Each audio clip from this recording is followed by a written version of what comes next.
suas vestes. E disseram-lhe os discípulos: Tu vê que a multidão te aperta, e dizes: Quem me tocou? E ele olhava ao redor para ver aquela que tinha feito isso. Mas a mulher, atemorizada e trêmula, sabendo o que foi feito a ela, aproximou-se, caiu no chão diante dele e disse-lhe toda a verdade. E ele lhe disse: Filha, a tua fé te sarou. Vá em paz e seja curada dessa tua aflição. Cara, ela só pensou. Era um ciclo de 12 anos, cara, que ela sangrava. As mulheres sabem como é difícil. Imagina 12 anos sangrando, um ciclo de 12 anos contínuo. E ela já tinha procurado os médicos. E ela não tinha conseguido sido curada. Mas quando ela ouviu falar de Jesus, ela se apossou dessa palavra: Ele pode me curar. E o que ela fez? Ela foi e agiu. Sabe? Ela pensou que se ela só tocasse na veste, ela seria curada. E então o ciclo de 12 anos foi rompido. Ela teve fé, agiu. Tinha uma multidão, mas Jesus sentiu o poder dele saindo e ele queria saber quem tocou. A pergunta que eu quero te fazer: você faz parte da multidão que está só esbarrando em Jesus? Ou você está querendo realmente tocar nas vestes dele? Você quer ser como a multidão que só esbarrava em Jesus, sabe, conhecia assim Jesus, que queria só andar junto? Ou você realmente quer tocar na veste dele para que, sabe, você seja curado? Amém? Talvez muitos ciclos na tua vida, eles ainda não terminaram, porque você não tem fé suficiente para isso. Por conta da tua incredulidade e da tua falta de atitude. Às vezes pode ser um ciclo de drogadição, um ciclo de bebedices, ciclo de pornografia, de adultério, sabe, talvez ciclos que vêm dos seus familiares. Só que você precisa decidir romper isso. Sabe, se a sua família é desestruturada, talvez você mora sozinho, talvez você não tem pai, não tem mãe, eu não sei como é na tua casa. Mas se a tua família é desestruturada, sabe, rompa isso. Senhor, até aqui foi assim, mas a partir de mim, a minha geração não vai mais ser assim. Amém? Escolham ser separados para Cristo. Se posicionem. Muitas vezes nas orações que nós estávamos fazendo, a gente orava muito por uma geração posicionada. O nosso clamor era por isso, por uma geração posicionada. Sabe, uma geração que não se conforma com como o mundo está. Sabe, não se conforma com jovens perdidos. Essa é a nossa oração. Uma geração com fome e sede da presença do Senhor. O meu maior anseio é ver isso, sabe? Uma geração que busca o Senhor incansavelmente, sabe? Que não tem vergonha de falar: eu sou de Jesus, sabe? Falar para as pessoas aquilo que Deus fez na tua vida. Se Ele fez algo na tua vida, você precisa falar. Às vezes tem uma pessoa do teu lado que está com dificuldade nessa área. E Ele só precisa que você fale. Aleluia, Jesus. Uma geração que escolhe não apreciar as coisas que o mundo oferece, mas uma geração que não nega os princípios. Pensem comigo, aproximadamente a gente teve em torno de 140 inscritos nesse retiro. 140, aproximadamente 140 inscrições. Alguns desistiram no meio do caminho, alguns chegaram de última hora, alguns foram os primeiros. E você está aqui, vocês estão aqui. Eu creio que o Senhor tem preparado algo novo para esse tempo, sabe? Algo novo para nós. Só que você precisa decidir querer fazer parte disso. Sabe, não adianta você ver todo mundo surfando a onda e você não ter medo do mar. Você tem medo de querer entrar nesse ambiente, sabe? Você precisa decidir fazer parte disso. E quando eu lembro de alguém que ele foi separado para Deus, eu me recordei de Daniel. E várias vezes eu orava e eu pedia para Deus uma palavra. Essa semana eu orei e li a Bíblia e nós estávamos de jejum e eu falei, terça-feira, que era feriado, eu falei: Deus, sabe, eu vou ficar o dia inteiro te buscando, Senhor, eu vou ficar o dia inteiro. E a Nick estava lá em casa, ela sabe, era sentada no sofá, levantava e andava, e Deus não falava, eu estava desesperada. E eu pensava: meu Deus, o que eu vou falar? Sabe, eu estava com uma agonia dentro de mim. E aí Deus estava tratando comigo, porque às vezes a gente quer que Deus fale no tempo que a gente quer, mas não é assim, é no tempo dele. Amém? E Deus falou comigo essa madrugada, glória a Deus. E entendam, então, às vezes vocês querem uma resposta agora, uma resposta imediata, mas entendam, é no tempo de Deus. Descansem no Senhor. E então, voltando para Daniel 1, quem quiser abrir para acompanhar, vai contar sobre o rei Nabucodonosor, que ele era rei da Babilônia, e que ele escolheu alguns jovens israelitas para servir lá no palácio. Dentre esses jovens estava Daniel, Ananias, Misael e Azarias. E ele queria jovens que fossem sem defeito físico, jovens de boa aparência, jovens inteligentes e com bom conhecimento. E dentre esses jovens que ele selecionou estavam esses 4. Daniel, Ananias, Misael e Azarias, que mais tarde foram trocados de nome. Tiveram um novo nome, uma nova identidade que o rei colocou sobre eles, que era Beltesazar, Sadraque, Mesaque e Abidnego. E ali vai falar que o chefe dos oficiais, ele levou, e esses jovens que foram lá para o palácio, o rei oferecia comida para eles e vinho. Né? Então, eles tinham de tudo lá. Só que esses 4, eles decidiram se posicionar. Esses jovens, eles não comeram a comida e nem beberam o vinho que o rei oferecia.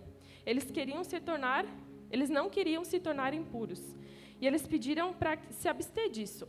Sabe, o rei está oferecendo esse banquete, mas eu não compactuo com isso, então eu quero me abster disso. E Daniel pediu para que eles fizessem uma experiência de 10 dias. E o chefe lá dos oficiais falava, mas como? Que vocês vão ficar 10 dias só comendo legumes, só tomando água? E a comida, e vocês vão ficar fracos, e vocês vão... Sabe, o rei vai brigar comigo depois. Sabe, porque vocês não estão se nutrindo. E Daniel pediu essa experiência de 10 dias. Lá no versículo 15 fala: ele concordou e fez a experiência com eles durante 10 dias. Passados 10 dias, eles pareciam mais saudáveis, mais fortes do que todos os jovens que comiam a comida da mesa do rei. Então, passaram esses 10 dias, eles estavam mais fortes do que os outros. E lá no 19 fala: o rei conversou com eles e não encontrou ninguém comparável a Daniel, Ananias, Misael e Azarias, de modo que eles passaram a servir o rei.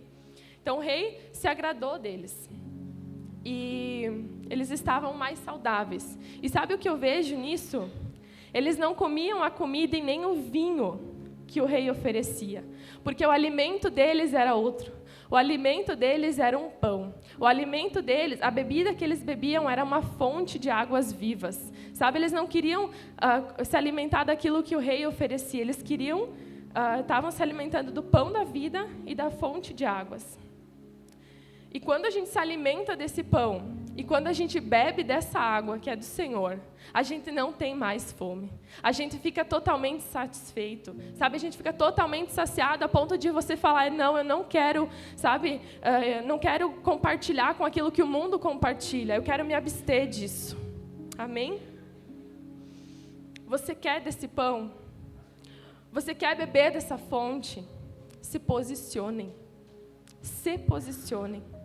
Mais para frente, lá em Daniel 3, depois vocês podem ler, vai falar que o rei Nabucodonosor, ele fez uma imagem de ouro, e uma estátua, né, de ouro, e ele queria que todos se prostrassem diante daquela estátua quando tocasse a trombeta. E aquele que não fizesse isso seria lançado na fornalha. Sadraque, Mesaque e Abidnego não se prostraram. Eles falaram que não precisavam se defender do rei.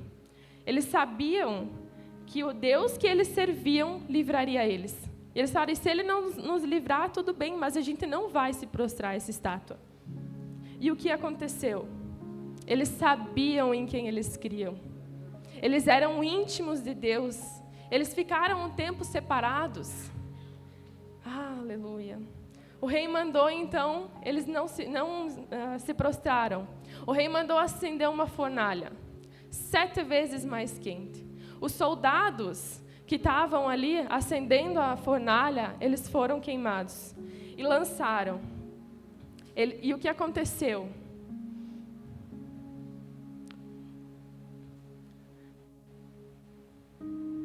A ordem do rei era urgente e a fornalha estava tão quente que as chamas mataram os soldados que levaram Sadraque, Mesaque e Abidnego.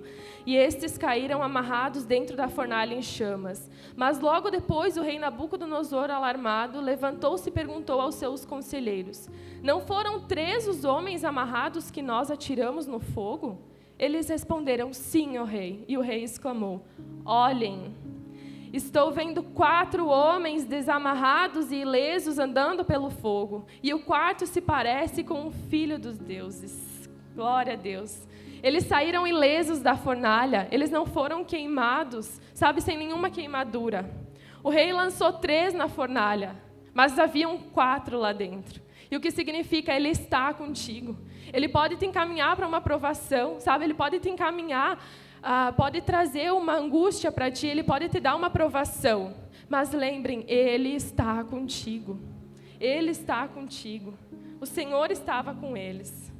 E aí eu te pergunto, pelo que talvez você tenha se prostrado por tão pouca coisa? Pelo que talvez você tenha se prostrado, sabe, por tão pouca coisa? Eles foram lançados numa fornalha, mas eles se posicionaram, eles não queriam, sabe, fazer aquilo que o rei mandou. E mais para frente, lá em Daniel 6:10, o rei decidiu fazer um novo decreto. Agora eles não podiam mais orar. Não podiam mais orar. Se alguém fizesse isso, seria lançado na cova dos leões. E o que Daniel fez diante disso? No versículo 10. Então, quando Daniel soube que o escrito foi assinado, ele foi para a sua casa, com as janelas abertas em sua câmara, que dava para Jerusalém. Ele abaixou-se sobre os joelhos 3 vezes ao dia e orou. Orou. E deu graças perante o seu Deus, como costumava fazer antes. Daniel não se importou com os decretos dos homens. Ele continuou fazendo aquilo que ele fazia. Talvez os homens tenham decretado algo sobre a tua vida, mas o Senhor fala: permaneça, continua. Daniel teve a sua pena. Ele foi lançado na cova dos leões. E o que aconteceu? A boca dos leões, elas foram fechadas, e ele saiu ileso. Os outros 3 foram lançados na fornalha. Daniel foi lançado na cova dos leões. Mais uma vez o Senhor estava com eles. Glória a Deus. Em Isaías 43, 1, 2 fala: porém agora, assim diz o Senhor que te criou, ó Jacó, e aquele que te formou, ó Israel: não temas, porque eu te redimi. Eu te chamei pelo nome e tu és meu. Quando tu passares através das águas, eu estarei contigo. E através dos rios, eles não te submergirão. Quando caminhares através do fogo, tu não serás queimado, nem a chama acenderá sobre ti. Aleluia. Ele pode te lançar em algum lugar, em alguma provação, mas Ele está contigo. Ele não vai te abandonar. O rei lançou 3 na fornalha, mas haviam 4, porque o Senhor estava com eles. E agora eu quero te perguntar, e se tivesse um decreto hoje, que você não poderia orar mais, assim como foi naquela época? Se tivesse um decreto hoje que você não poderia mais orar, senão você seria lançado na cova dos leões, o que aconteceria? Você seria executado? Ou talvez os leões morreriam, sabe, de fome, porque você não ora. Os leões nem precisavam se preocupar porque você não ora. Se tivesse esse decreto hoje, você seria penalizado? O quanto você tem orado ao Senhor? O quanto você tem buscado a Ele? E sabe o que a gente pode concluir com isso? Não é sobre o lugar em que você está. É sobre o que você faz no lugar que você está. Glória a Deus. Não é sobre o lugar em que você está, não é sobre o lugar em que você está colocado, mas é sobre o que você vai fazer naquele lugar. Sobre o que você vai fazer onde o Senhor te coloca. A Babilônia significa cidade do pecado, grande confusão.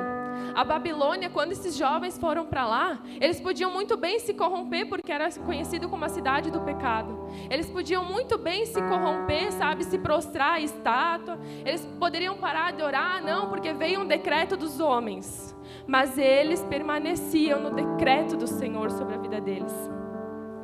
Aleluia. A Babilônia poderia ter contaminado eles, sabe?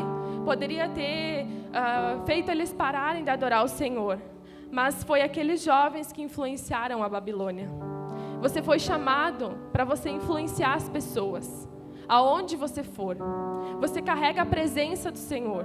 Você foi chamado para, influenciar as pessoas onde você vai. Talvez hoje você está sendo influenciado. Porque é uma música. Porque é só um copo de cerveja, sei lá, sabe? É só isso, não vai fazer mal. Depois eu oro, me arrependo e está tudo bem. Cara, Deus não te chamou para isso. Deus te chamou para você influenciar as pessoas. Deus te chamou para o ID.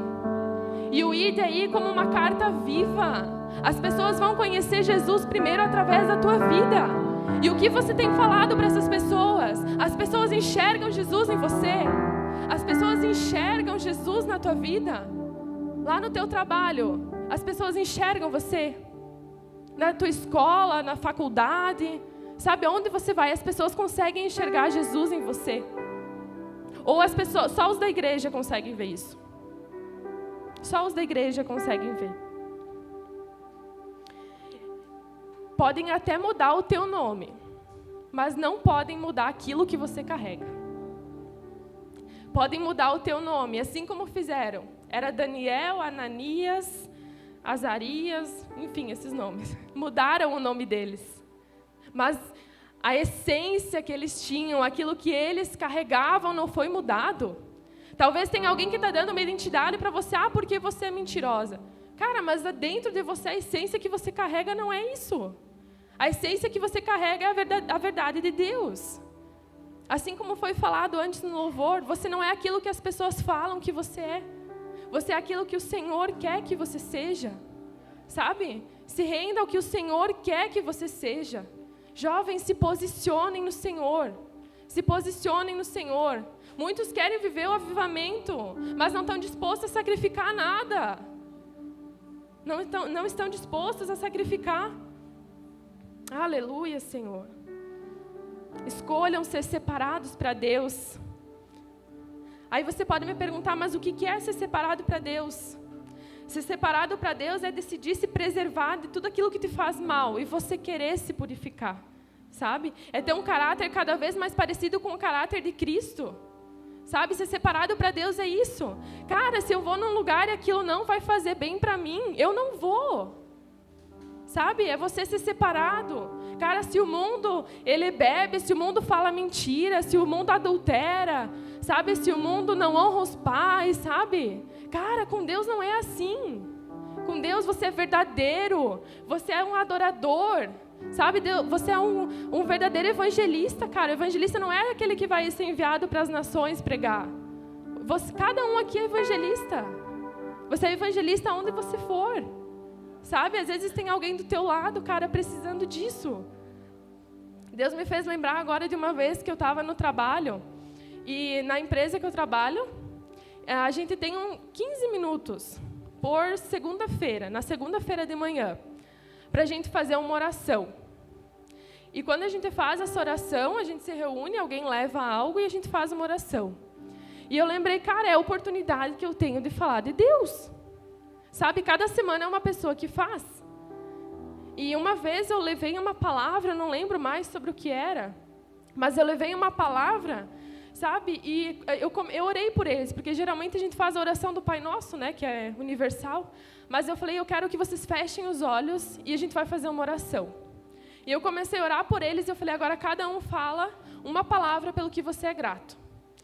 E o primeiro falou família, o outro foi falando vida, e foi indo, até que chegou no quinto, não saía mais palavras. O Senhor começou a encher aquele lugar, todo mundo começou a chorar. Sabe, talvez o momento que você tem para falar de Deus é 5 minutos na tua semana para alguém. Mas não desperdiça isso. Sabe, o Senhor tomou conta daquele lugar, daquela sala que nós estávamos. E depois a minha colega do lado chorando, ela me disse, você precisa fazer mais disso. Eu estava precisando disso hoje. Sabe? Então, entendam aquilo que o Senhor quer. Sabe, esteja sensível ao que o Senhor quer. Todo dia Ele nos dá a oportunidade de falar dEle para alguém. Todos os dias. Em 1 Tessalonicenses 4:7 fala: porque Deus não nos chamou para imundícia, mas para a santificação. Santificação é quando você permite que o Santo do Senhor, o Espírito Santo dele, te limpe, por mais que doa. A santidade é diferente da santificação. A santificação é quando, não sei se vocês já viram um vídeo no Instagram, eu vi, um copo, ele estava, acho que era de refrigerante, de coca, e foi ligado a uma torneira. E ele foi colocado embaixo da torneira. E aquela torneira foi descendo água pura e aquele copo foi limpando. Isso é a santificação. É a partir do momento que a gente permite que o rio de águas vivas desça, que ele flua e vai tirando toda a podridão de dentro de você. Ele vai tirando tudo aquilo que não provém dele. Sabe? Permita que a santificação do Senhor vai doer. Às vezes vai. Às vezes vai. Às vezes vai exigir uma renúncia de você. Vai exigir um posicionamento. Vai doer. Cara, mas um dia na presença do Senhor vale muito mais do que 1000 dias lá no mundo, cara.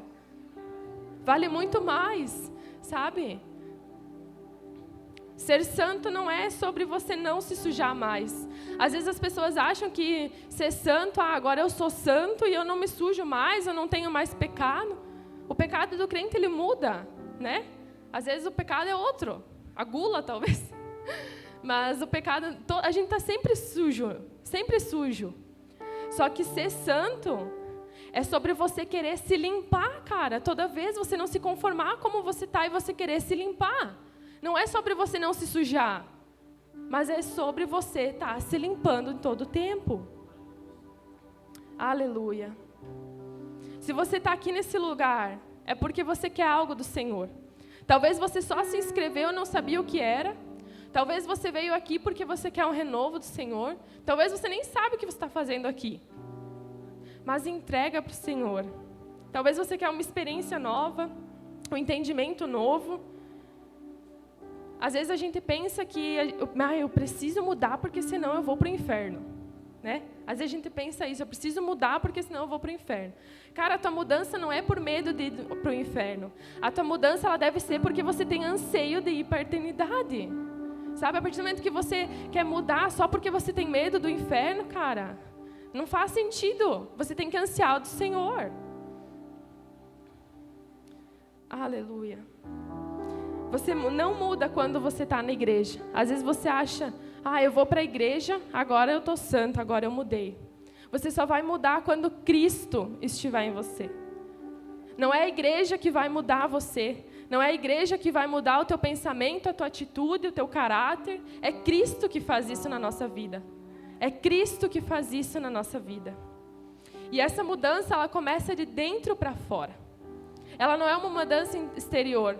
Às vezes você vai para a igreja, você já quer mudar todo o teu tipo de roupa, sabe? Você quer mudar o cabelo, sei lá, você quer mudar totalmente agora porque eu era assim e fiquei assim. Não, cara, a mudança, ela começa de dentro. Sabe? A verdadeira mudança é quando os outros enxergam a mudança em nós. Não é quando você fala, agora eu mudei, agora eu sou santo. Não, a mudança realmente ela acontece quando o outro chega e fala, viu, estou vendo algo diferente em você. Cara, o que aconteceu? Você era uma pessoa, agora você é outra. Essa é a verdadeira mudança. Em 2 Coríntios 5,17 fala, pois se alguém está em Cristo, nova criatura é. As coisas velhas se passaram e tudo se faz novo. Quando você está em Cristo, novas coisas Ele te dá. Ele te dá vestes novas. Ele te dá um anel no dedo. Sabe? Às vezes a gente quer um novo do Senhor, mas a gente não está disposto a largar as velhas práticas. Porque, Senhor, como o Fábio falou ontem, Senhor, derrama do teu vinho novo. Senhor, eu quero mais de ti. Senhor, derrama. Mas aí você está com um odre velho. Você está com um odre que não cabe desse vinho. Então você precisa, sabe, permitir que o Senhor faça tudo novo. O Senhor não é um Deus de remendo. Senhor, tem uma ferida aqui, só passa alguma coisinha ali para cicatrizar. Não, cara, às vezes Ele vai precisar tirar a casca que já está em cima. Ele vai precisar tirar a casca que está em cima e limpar tudo que tem ali dentro. Vai doer, às vezes vai. Só que uma ferida que ela é curada, ela é um testemunho para ser pregado. Uma ferida que foi curada, algo talvez relacionado à paternidade, à identidade, sabe, alguma cura que você recebeu. Isso é um testemunho que você carrega. E isso precisa ser pregado. Amém? Escolha se posicionar. Assim como eu falei, Deus me falou que os jovens serão conhecidos como jovens incendiados. Só que para isso a gente precisa derrubar um muro, que é o muro da indecisão. Porque às vezes a gente está na igreja e vem uns pensamentos, mas eu não quero, não sei o quê. Cara, derruba esse muro da indecisão. Ou você está, ou você não está. Cara, Deus vomita o morno. Deus não quer que você seja morno. Ora aqui, ora ali. Deus quer você incendiado. Amém? Decida romper esses ciclos. Talvez esse ciclo que está se repetindo na tua vida faz anos. Sabe, um ciclo que você não consegue terminar. Eu não sei que ciclo que você precisa romper. Mas o Senhor vai falar para ti. Ou talvez você até já sabe. Só que para você romper isso, você precisa querer romper. Sabe, você precisa querer renunciar. Senhor, eu não aceito mais esse ciclo. Senhor, eu não aceito mais esse ciclo, sabe, de depressão. Esse ciclo de ansiedade, Senhor. Sabe, Deus, esse ciclo de crise de identidade, Senhor. Porque eu não sei se eu sou teu filho ou tua filha. Cara, rompa isso. E você só vai conseguir romper se você se prostrar e dizer, Senhor, faz tudo novo. Senhor, vem, Senhor. Senhor, eu entrego, Pai, a minha vida a Ti, Senhor. Vem, papai, clama. É só você clamar, abrir a porta, Ele vai entrar. O Senhor, Ele é bondoso. Ele não chega arrombando, quem faz isso é o diabo. Ele chega mansinho, porque Ele é amor, Ele é cuidado. Só que Ele só vai conseguir agir na tua vida se você permitir. Talvez você pode ficar essas 48 horas aqui no retiro e você não sentir nada. Mas é porque o Senhor não quis? Não, cara, é porque você não está disposto a entregar. Sabe? Se num ano, não sei quantas horas tem num ano, mas o Senhor só está te pedindo 48 horas. Já se foram quase 24. Nós temos ainda mais um dia e meio na presença do Senhor. Então se entrega a Ele. Cara, se você precisar renunciar, sabe, coisas da tua família, renuncia. Sabe, fala, Senhor, eu não aceito isso. Senhor, eu não quero isso para minha vida. Amém? Chega dessa mornidão espiritual. Chega dessa mornidão. Se você está se sentindo frio espiritualmente, o que você precisa fazer é chegar perto de quem está queimando. Se você está se sentindo frio, cara, eu não sei, eu não estou sentindo Deus. Cara, chega perto daquele cara lá, da tua amiga, do teu amigo, que está queimando e fala assim, ora por mim. Cara, não é vergonha você falar que você não está bem. Não é vergonha você falar, Senhor, eu preciso de Ti. Sabe, ou você falar para alguém, ora por mim. Vergonha você chegar lá e Deus falar, aparta-te de mim porque eu não te conheço. Sabe? Cara, você tem alguém do teu lado. Basta você ser humilde. Às vezes o que falta em nós é humildade. E chegar, viu, ora por mim. Viu? Sabe, ou chegar e entregar para o Senhor. Entrega para o Senhor. Sabe, tenha um tempo de secreto com o Senhor. Tenha um tempo que você ora para Ele. Amém? Vou pedir que vocês fiquem de pé comigo. Aleluia, Senhor, Tu és santo, papai. Tu és santo, Senhor. Tu és santo, Jesus. Fechem os seus olhos. Atraiam a presença do Senhor. Atraiam a presença do Senhor. Sabe, fala, Senhor, eu libero, papai, o acesso livre para o Teu Espírito Santo trabalhar na minha vida. Aleluia, Senhor, eu libero, papai, tudo aquilo que está me prendendo, Senhor, de avançar em Ti. Sabe, você precisa abrir a boca e falar. Talvez muitos aqui não sabem ainda como fazer uma oração. Ou talvez muitos aqui, que estão anos na igreja, têm uma oração pronta. Só que o Senhor, Ele só quer um tipo de oração. Aquele tipo de oração sincero. Aquele tipo de oração verdadeiro. Que você fala aquilo que o teu coração está cheio. Sabe? Às vezes a gente chega na presença do Senhor e você começa a falar. E daí parece que a oração não sobe. É porque você está com palavras prontas. Fala para o Senhor, Senhor, Tu me conhece. Senhor, Tu sabe que o meu coração, Senhor, ele está aflito, Pai. Tu sabe, Senhor, que eu não estou Te sentindo, Senhor. Ou Tu sabe, Senhor, que eu estou frio, Pai. Ou, Senhor, talvez muitos aqui, Senhor, eu quero uma experiência nova contigo, Senhor. Sabe, faça uma oração verdadeira, uma oração sincera ao Pai. Aleluia. Outro dia o Senhor falou comigo sobre 2 tipos de fogueira. E eu quero que vocês reflitam que tipo de fogueira que vocês são. Uma fogueira, existe um tipo de fogueira que é aquela que é acesa por um álcool.